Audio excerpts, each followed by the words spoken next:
and Melanin. In previous episodes of Middle Earth Ranger's Superpowers, I've referred to meditation a couple of times in a sort of sideways fashion. I'm pretty aware that it's a pretty big subject and it's hard to condense it down to a few sound bites in a simple practice, but that's what we're going to do or try to do today.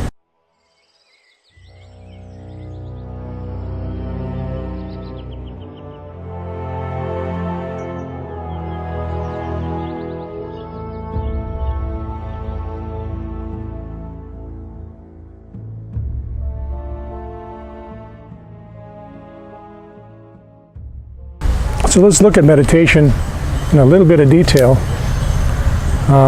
First of all, what is meditation? When we talk about Eastern meditation, something that comes out of Hinduism and Buddhism specifically, meditation does not need to be a religious practice. In essence, it is basically temporarily suspending your internal monologue. Now, what do we mean by an internal monologue?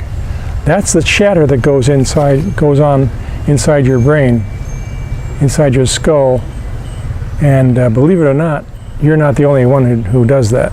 Everybody has thoughts that go on inside their brain. You're talking to yourself, basically.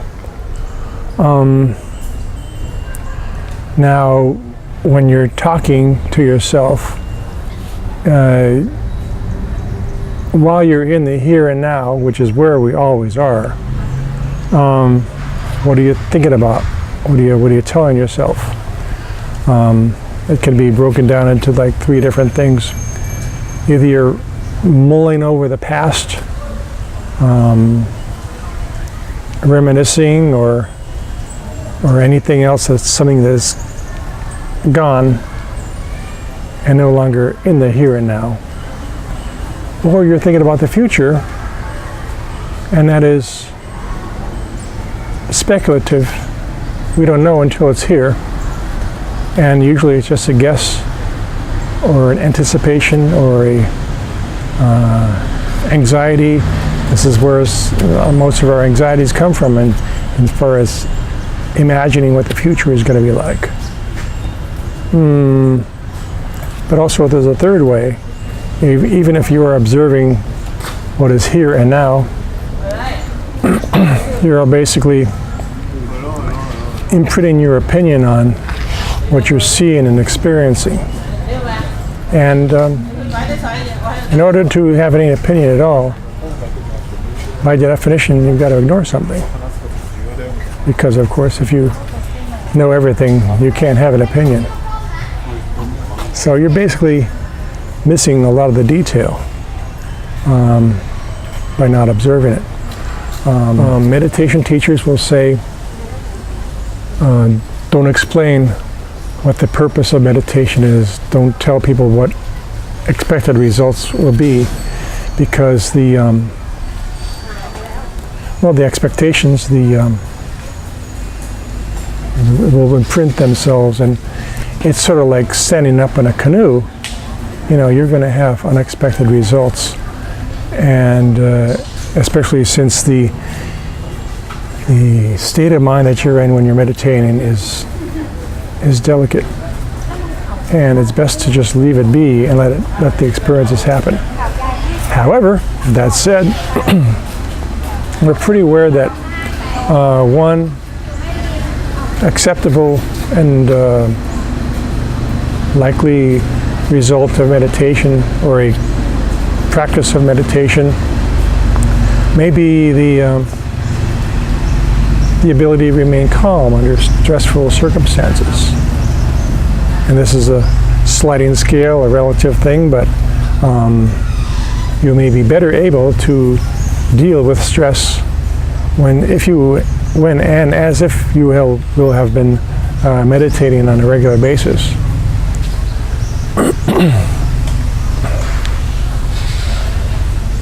And once you recognize that state of mind that you were in when you were meditating, you may be able to access that again. So we're thinking about dropping a stone into a pond full of calm water.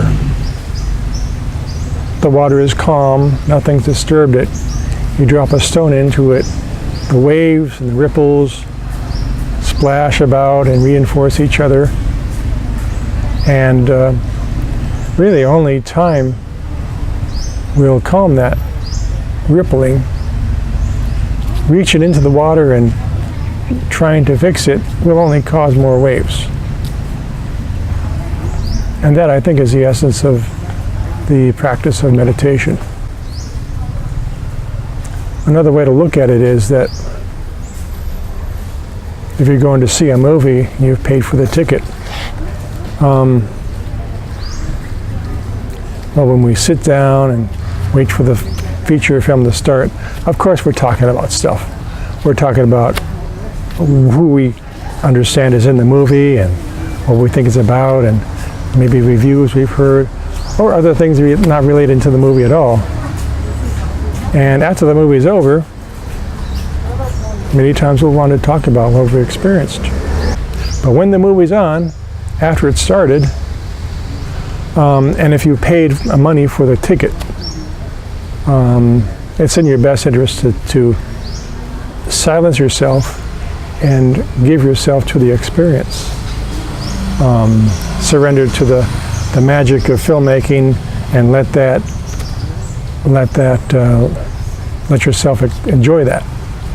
And similar results when you suspend your internal monologue temporarily,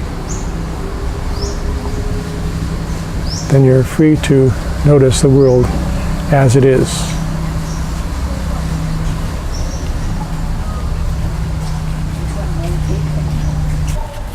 Now, different cultures have different meditation-like practices. Some traditions do chanting, usually in languages that the participants don't understand, and so the meanings of the chant, the words that they're chanting, is immaterial.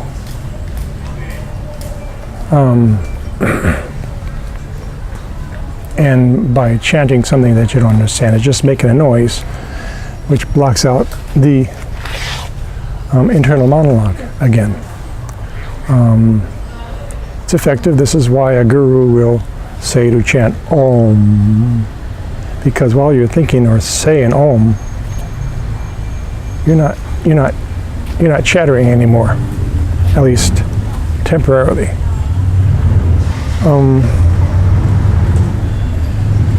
Shamanic tribal cultures, the shaman will do something like a drum, and this drum beat will put them into a state of mind to some degree is similar to meditation, but it goes into other worlds, and that's something that I want to really develop here as a subject. Now, returning to Middle Earth, Professor Tolkien did not describe the spiritual practices of the elves in any detail, at least as far as I know. If you know something, please share it. But as far as I know, they didn't. And as far as I know, he didn't describe meditation, but I'm thinking in terms of what results we think might have been arrived at, and we're thinking of convenient and easily accessible practices that will take us to that place. Well, that's about as much talking about meditation as I care to do without actually doing meditation. There are several methods, techniques, practices for doing meditation. I'm going to introduce you to one method that I know of that is easy to grasp, simple to do.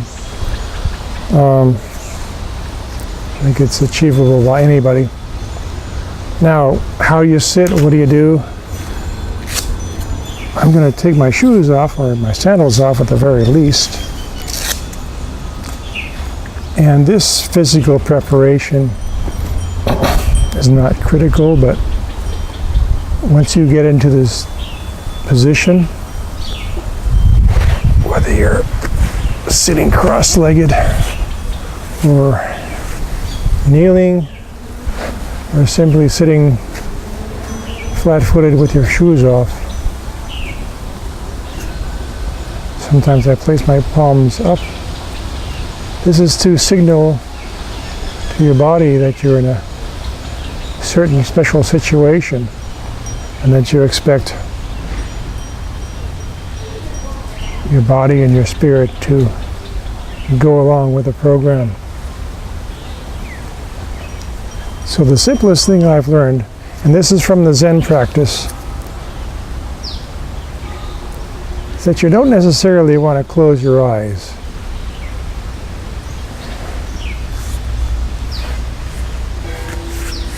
You want to lower your gaze and sort of look at things softly.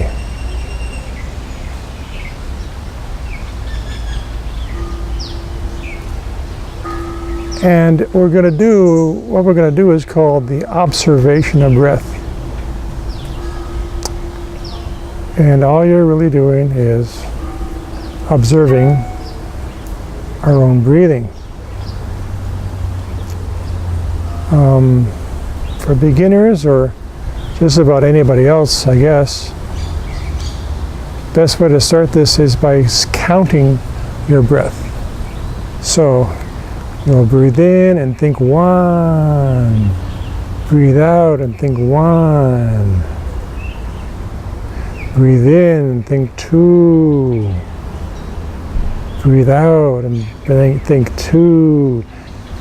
So the number of the breath is sort of becoming a mantra, if you will. It's not a sacred number or word or name or something like that. It's just what happens to be replacing your thought at the time. And you count up to 10, and when you get to 10, you start at 1 again. If you lose count, start over and start at 1 again. Now that sounds odd that you would actually lose count, but it does happen. And if a thought happens to arise in your mind, treat it like a passing cloud in the sky. Don't attach yourself to it. Don't fight it. Just let it go.